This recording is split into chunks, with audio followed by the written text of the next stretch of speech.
দুফা যে আমাদের মধ্যে একটা পারস্পরিক একটা মেলবন্ধন সৃষ্টি করেছে, আমার তো মনে হয় যে আমরা অলরেডি সুবর্ণ জয়ন্তী পার করে ফেলছি বয়সের দিক দিয়ে। তো বাকি যে জীবনটা আছে আমরা ডুফার মাধ্যমে পার করবো ইনশাল্লাহ, এবং ডুফা আমাদের আজীবন থাকবে এবং আমরা এভাবেই আমরা ডুফা নিয়ে চলতে থাকবো।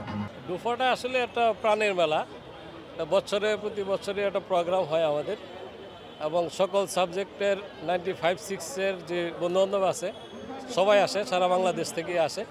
তো এখানে আসলে সবার সাথেই দেখা হয়, ফ্যামিলি সহ বাচ্চা কাচ্চা আসে। এটা অত্যন্ত আনন্দনীয় এবং আসলে বলার মতন। এই দিনটার জন্য আমরা প্রতি বছরই অপেক্ষা করি।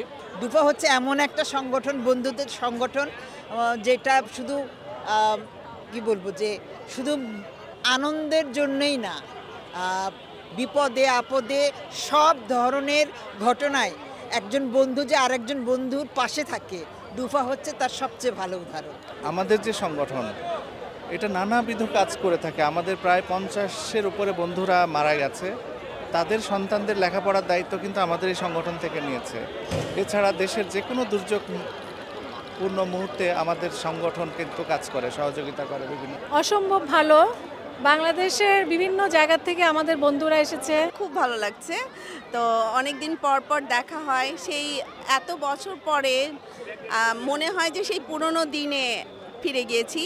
একই রকম গণ্ডি, একই বন্ধু বান্ধব, সবার সাথে অনেকদিন পর পর দেখা হওয়া। আমি যেহেতু বিশ্ববিদ্যালয়ে এখনও আছি, অধ্যাপনা করছি, ছাত্রছাত্রীদের প্রতি আমার যে আহ্বান থাকবে সেটা হলো যে তোমরা সবসময় একসাথে থাকবে। একতাই শক্তি। আমরা ছোটোবেলায় যেমন পড়েছি যে unity is the strength. Together for betterness, এবং সেই বেটারনেসই করতে যাচ্ছি। আমরা শুধু মিলিত হচ্ছি না, আমরা একজন বন্ধুর সাথে আমরা পরিচিত হচ্ছি, আমার বন্ধুর পাশে এসে দাঁড়াচ্ছি, এবং আমরা অনেক সামাজিক কার্যক্রমের সাথে সম্পৃক্ত আছি। প্রাণের মিলন মেলা, এত স্বতঃস্ফূর্ত সবার অংশগ্রহণ, এই যে সবার সাথে দেখা হচ্ছে, কথা হচ্ছে, হয়তো ফর্মালি সারা বছরে একবারও দেখা হয় না, কিন্তু এই যে দেখে মনে হয় এতদিনের আপন, এত কাছের, এত প্রাণের মানুষ, এটা ভাষা অনুভূতি প্রকাশ করা যাবে না। আমাদের সংগঠন এখন যে মাত্রায় এগিয়েছে সেটি ঢাকা বিশ্ববিদ্যালয়ের যে কোনো অ্যালুমনাই তুলনায় সে সর্বাগ্রে সর্বসেবা হিসেবে পরিচিত।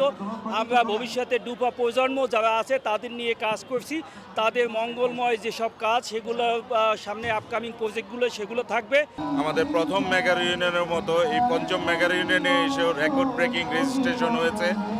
তো অ্যাজ এ ব্র্যান্ডিং এবং ভেন্যু ডেকোরেশনের সাব কমিটির কনভেনার হিসাবে আমি আমার সকল টিম সদস্য সহ এবং সকল মেম্বারদেরকে সহকারে আমরা চমৎকার যেভাবে চেয়েছিলাম যে একটা আনন্দময় পরিবেশ উপহার দিতে আমরা চেষ্টা করেছি, এবং ইনশাল্লাহ মনে হয় আমরা পেরেছি। আলহামদুলিল্লাহ, খুবই ভালো লাগে। প্রতি বছর এই ধরনের বড় বড় আয়োজন আমাদের অনেক আনন্দ দেয়।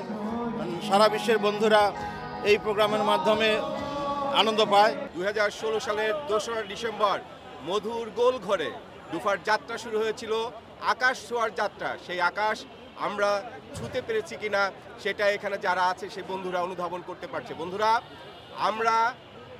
আমরা সবসময় ভালো কাজের সাথে ছিলাম, আমরা আছি এবং থাকবো। এখানে এসে আমার খুব ভালো লাগছে, কারণ ওইখানে ট্র্যাম্পোলিন আছে, আর এছাড়াও আরও অনেক জিনিস আছে। এই কারণ এগুলোর জন্য আমার এসে ভালো লাগছে। আমার এখানে এসে অনেক ভালো লাগছে। এখানে আমি খেলতে পারছি, এখানে আমি একবার ছবি তুলছি, এখানে আমি একবার খেয়েছিলাম। এখানে আমার এসে অনেক ভালো লাগছে। এই বছরের হিসাব পরবর্তীতে এসে অডিটের মাধ্যমে উপস্থাপন করবে, এই মর্মে আমরা পাস করে দিতে পারি কিনা।